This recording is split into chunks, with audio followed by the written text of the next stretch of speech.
नमस्कार, मैं हूं प्रशांत और आज हम बात कर रहे हैं तुषार कपूर से, जिनको हाल ही में आपने वेलकम टू जंगल में देखा होगा और भी बहुत सारी फिल्में कॉमेडी का। तो मैं कहूँगा कि इनको ये मास्टर हैं और आगे भी इनकी फिल्में आने वाली, उस पर भी हम लोग बात करेंगे। लेकिन सबसे पहले बात करते हैं वेलकम टू जंगल पे, जिसका करीब 122 करोड़ के आसपास नेट इंडिया का कलेक्शन हो गया है। राइट। तो सबसे पहले तो मैं यही पूछना चाहूँगा आपसे कि आप कुछ ऐसे आपके दोस्त बोलूँ या एक्टर्स बोलूँ, मुझे लगता है उनके लिए आप अगर वो फिल्म देखे हैं तो आप कहेंगे हाँ मैं कर रहा हूँ, राइट। जैसे लाइक अक्षय, ये जो गैंग है, या अजय देवगन है, तो क्या ऐसा है? Not necessarily. अजय जी के लिए ऑफ कोर्स मतलब कभी भी मैं हाजिर हूँ, because he is like a friend, he is like family. And Akshay ji also in that regard, क्योंकि खाकी के टाइम से काम कर रहा हूँ उनके साथ, लेकिन किरदार भी तो अच्छा होना चाहिए। तो उसमें डायरेक्टर का हाथ होता है। डायरेक्टर अगर बोले कि मुझ पे भरोसा कर लो, और 32 एक्टर हैं लेकिन मुझे भरोसा कर लो, मैं तुम्हारी पहली फिल्म का कोरियोग्राफर रहा हूँ, तो मैं मुझे सोचने की मतलब नौबत, मतलब फिर तो सोचता ही नहीं हूँ मैं, फिर मैं मतलब हाँ कर लेता हूँ। तो वेलकम के लिए तो वही किया है मैंने। अहमद ने यही बोला? यस, अहमद ने यही बोला। और मैंने मतलब कहानी की जिस्ट फरहाद भाई से सुनी। फरहाद भाई के साथ भी बहुत काम किया हुआ है, और ऑफ कोर्स थोड़ी नर्वसनेस तो थी कि इतने लोग हैं, क्या मतलब क्या नोटिस हो पाऊंगा मैं। Hopefully like Golmaal, hopefully like Khakee, मतलब एक अच्छा रोल मिल जाएगा। But it was basically because of the faith I have in Ahmed. He is my mentor, my first choreographer, and he presented me very well, and मुझे कुछ कहना है तो I blindly have faith in him, and which is why I said yes, and thank God I said yes। क्योंकि 1,500 दिक्कतों के बावजूद film release हुई, अच्छी तरह रिलीज हुई, सही डेट पर रिलीज हुई और सही तरीके से चल रही है। पर जैसे आपने बोला कि जब अहमद बोलते हैं कि आपको कोई भरोसा दिलाता है, तो जब आप खुद को अपने आप को फिल्म में देख रहे थे और आपको देखने के बाद आपको लगा, जैसे आपने कहा कि मुझे लगा मैंने सही किया करने के बाद, तो when you are playing manager, कौन कौन से मैनेजर आपके ध्यान में थे? किसके मैनेजर्स आपके ध्यान में थे?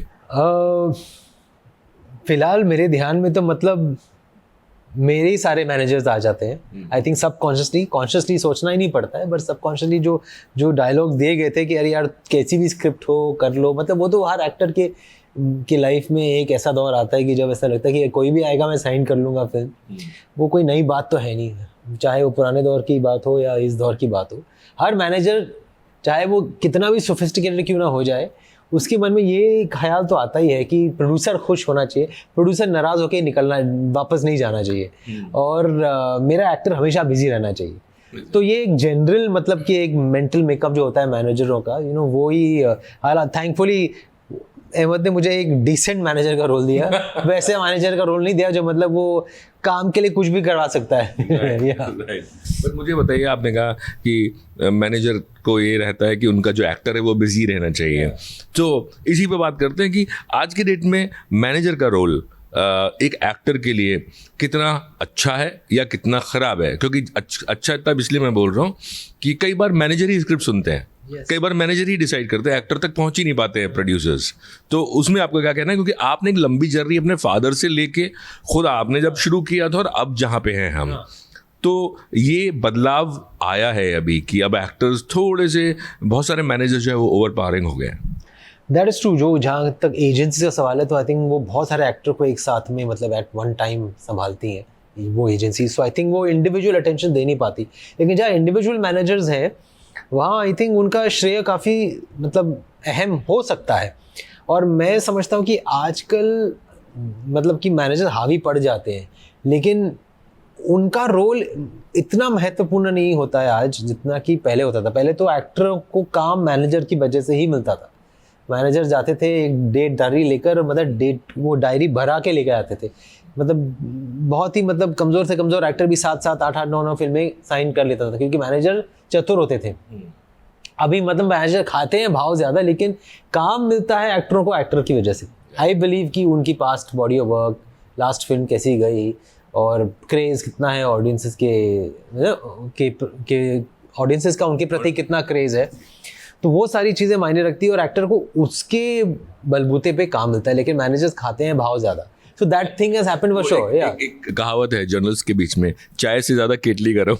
But then it's the responsibility of the manager, of the actor, to bridge that gap and try and personally take interest की क्या स्क्रिप्ट आ रही है मुझे, मैं खुद पढ़ लेता हूँ। अगर मना करना हो तो मैनेजर को आगे रख लो, लेकिन बाकी सब आपको सब फॉरवर्ड हो जानी चाहिए। मना करे तो डेट नहीं है, मना करना है तो डेट। मैनेजर एक बहाना होता है, एक्चुअली एक्टर को मना करना पड़ता है। एक्टर को करना है, मना नहीं करनी है फिल्म, लेकिन वो मैनेजर बहाना बन जाता है। That is fine I think, but जो चीजें पहुंच रही नहीं है एक्टर के पास, that's not right. That is a good manager will bounce off everything worthy, what is worthy. Yeah right, पर मुझे बताइए आपके साथ कभी कोई ऐसा हादसा या कुछ ऐसी घटना हुई जो आप हमारे दर्शकों के साथ साझा कर सकें, जिसमें आपको हंसी आए, लोगों को हंसी आए सुन के? कोई ऐसा इंसिडेंट हुआ आपकी लाइफ में मैनेजर और प्रोड्यूसर की वजह से?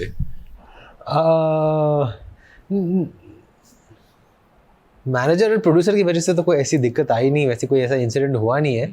बट मेरा एक मैनेजर होता था कि वो मतलब जिसको भी आता था, रोज सेट पे आता था, जिसको भी मिलता था वो बताता था ये देखो मेरी घड़ी देखो, ये देखो मैं ये मतलब अपने वो बॉडी दिखाता था, वो मतलब टाइट टी शर्ट्स पहन के आता था, बोलता था कि ये देखो मैं वर्कआउट कर रहा हूँ ना, देखा पर हाथ मतलब इतना उसका पीआर, मतलब उसको इन्हीं चीज़ों में घूमता है, सॉलिड था पीआर। ये नई घड़ी ली है मैंने, ये देखो।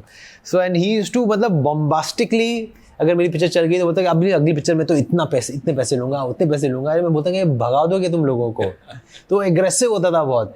सो बहुत मतलब वो आता था कि लोग हंसने लगते थे मेरे साइड पे कि तुम्हारा मैनेजर आ गया है और ये बोल रहा था, वो बोल रहा था, ये बोल रहा था। वो he was a very good manager, but he became a character for all the people I was. उसको लग रहा होगा मुझे भी कोई रोल मिल जाए शायद, पता नहीं क्या था, बट ही वाज मतलब पहुंच जाता था सबके ऑफिसेज में, आता था आप इनसे बात करो, फोन दे देता था, अरे मैं जानता भी नहीं, बात करो, यू नो यू। बट वो दौर चला गया, लेकिन मुझे लगता है कि वैसे लोगों की जरूरत होती है, लोगों मतलब कि एक्टरों को, कि जो मतलब अपनी खाल उखेड़ देंगे लेकिन आपको मतलब काम दिलवा के रहेंगे। The old school model always works, I believe that. I think उसका मतलब जो होता है प्रेजेंटेशन चेंज हो गया हो, लेकिन too much corporatisation, too much ये कोल्डनेस, टू मच ये डिस्टेंस, इसीलिए I think shelf life of नए एक्टरों की शेल्फ लाइफ आई थिंक कम होती जा रही है, बिकॉज ये मैनेजर्स बहुत स्नूटी हो गए हैं। यू नो जो पहले वाले मैनेजर्स होते थे, जो मतलब कि गो गेटर्स होते थे, then they would give you the right advice.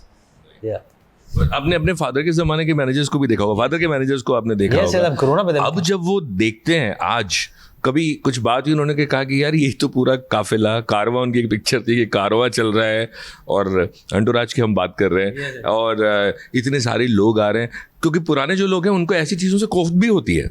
या पुराने ज़माने में I think the stars of earlier time were true stars. Footfalls जो थिएटर में लाते थे, उनकी वजह से बहुत बहुत बड़ा श्रेय होता था कि फिल्म की ओपनिंग लगती थी और सेंसर बोर्ड का जो सर्टिफिकेट आता था, उस वक्त से ही आप मतलब ऑडियंस की चीखें सुनने लगते थे और कुछ सुनाई नहीं देता थिएटर में, कि इतनी मतलब एक्साइटमेंट होती है कि फिल्म शुरू होने वाली है, अपने फेवरेट एक्टर की फिल्म शुरू होने वाली। तो वो ज़माना होता था कि जब जेन्युइन स्टार्स होते थे, फिर भी वो मेकअप वैन्स के बगैर होते थे, यू नो बहुत ही टेंस लगा के मतलब on set at least they were very approachable.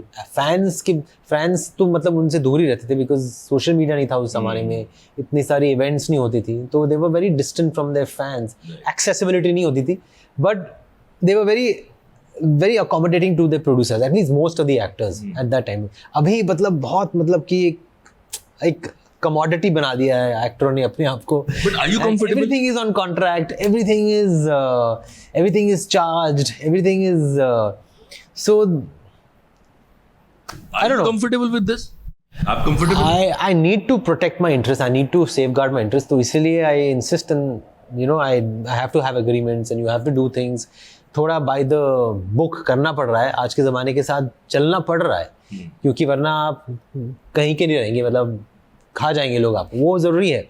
लेकिन हद से ज़्यादा मतलब you know कोल्ड बिहेवियर, हद से ज़्यादा मतलब everything has to be measured, मतलब इतना ही लूँगा मैं, या फिर इतना मतलब ये ही डेट्स है मेरी, इसके अलावा नहीं, 1 घंटे भी नहीं, और ये वो सब नहीं कहा। थोड़ा आपको मतलब एक फ्रेंडली मैनर में, आपकी फिल्म है कंप्लीट कर लो ना, चाहे वो एक्सटेंड हो रही हो, चाहे ओवर बजट हो गई हो, चाहे डिले हो गई हो, आपकी फिल्म है, क्यों अटके वो फिल्म। थोड़ा आप let go of some money, don't overcharge and finish the film ना।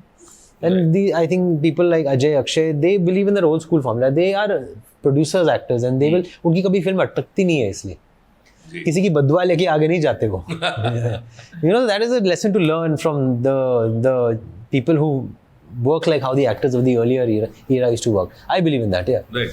बट मुझे बताइए कि जैसे वेलकम टू जंगल है, जहाँ 32 एक्टर्स काम कर रहे हैं, उनके भी मैनेजर्स होते हैं वहाँ पे, और जब मैनेजर्स होते हैं तो ये भी हमने बहुत पढ़ा भी है, सुना भी है और देखा भी है इंडस्ट्री में कि मैनेजर्स चाबी मार देते हैं एक दूसरे को, अरे सर उसको तो ये हो रहा है, उसको तो ये मिल रहा है, आपको ये नहीं मिल रहा है, ये सब भी बहुत होता है, ये देखा आप? ये ऑफ कोर्स, ये तो ये मैनेजर्स इतना नहीं करते. I think my manager, she is very very educated, very sophisticated.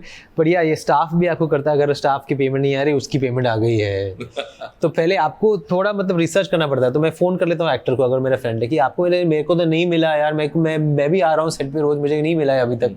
तो यू अंडरस्टैंड कि वो गेम चल रहा है, यू नो, आपको कान भरने वाला जो होता है ना, वो बात चल रही है. उनका भी क्या है, उनका भी एक जरिया हुआ है. कभी कभी मेकअप है team, sometimes they also feel कि व्हाई इज इट डिलेड और व्हाटएवर, बट थोड़ा लेट गो कर लेना चाहिए. तो ये चीज़ें होती हैं, but I think the movie should get completed. पैसे तो आ ही जाएंगे. एंड जब आप एक कलेक्टिव फोर्स की तरह फिल्म कंप्लीट करते हैं, जैसे कि वेलकम टू द जंगल है, तो रिजल्ट तो आप देख ही रहे हैं. You know, एक तरफ गोलमाल, एक तरफ वेलकम टू जंगल, 32 इधर है, उधर आप करीब 6-7 लोग जो मेन 8-10 शायद होंगे टोटल. तो मुझे बताइए कि दोनों स्कूलिंग ऑफ एक्टिंग में अगर बात करूं और कॉमेडी, क्या फ़र्क आप पाते हैं? वेलकम टू जंगल तो आपने अभी की है, क्या फ़र्क पाते हैं? वेलकम टू द जंगल, अब इतने लोग थे और सबके स्टाफ होते थे सेट पे, तो होता था कि हम जा रहे हैं एक पार्टी में, 700-800 लोग जा रहे हैं पार्टी में, और मतलब कि कोई दिक्कत होती नहीं थी, क्योंकि आउटडोर शूट होता था. आरे के पीछे रॉयल पाम में शूट हो रहा था आउटडोर, तो ऐसा स्पेस का इशू था नहीं कि अंदर ही सब इतने मतलब घुटन सी, वैसा माहौल नहीं होता था कि बहुत खुला खुला रहता था. And Ahmed had no issue, he said that जितने लोग हैं सेट पे, चलो सब खुश रहो.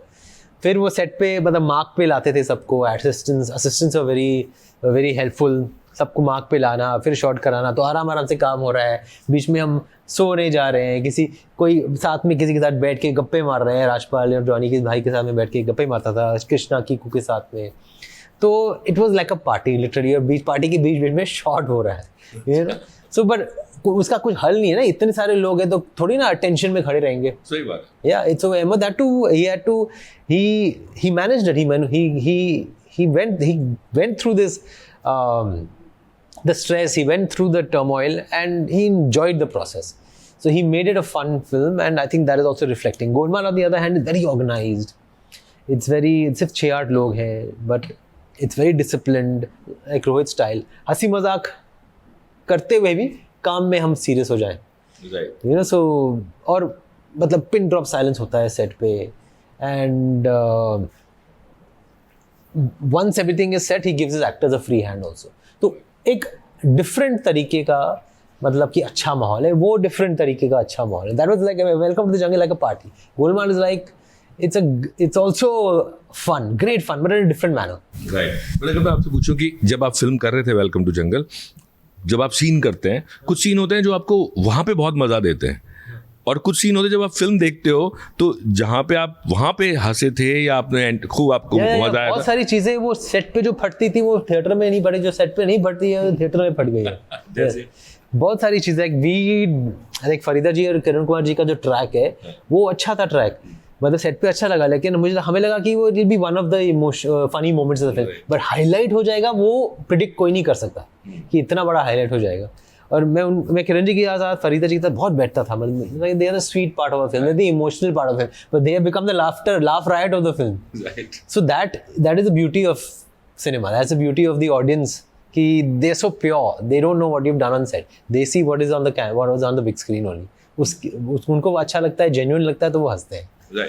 बट अगर मैं आपसे पूछूं कि आपने एक अलग तरह का सिनेमा भी बहुत किया, जैसे रामू गायब टाइप की उस तरह की फिल्में बहुत आपने की हैं, सो अभी आपका फोकस उस पे है, बिकॉज OTT आने के बाद उस तरह का सिनेमा मेरे ख्याल में लोग और भी देख सकते हैं. आप कोशिश कर रहे हैं कि उस तरह का सिनेमा करें, या प्रोड्यूसर्स हैं या कहानियाँ हैं वैसी आपके पास आ रही? I think the film that I'm doing with Prakash Jha ji, that is the film that is again in the realistic zone. It's a commercial film, but a very intelligent film for the common man. You know, when going by the scenario in the country today, going by Scenario in cinema. the scenario, in the sense Society. in society, yes, going by that, politics. It's a political thriller, so it's very topical, it's very appropriate in today's time, and at the same time it's very entertaining.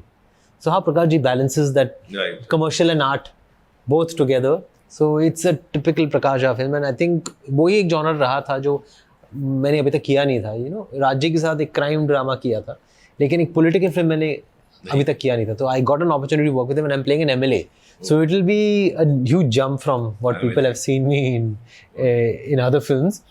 And बहुत अच्छे scenes हैं, मेरे monologues हैं, election rally वाली scenes हैं.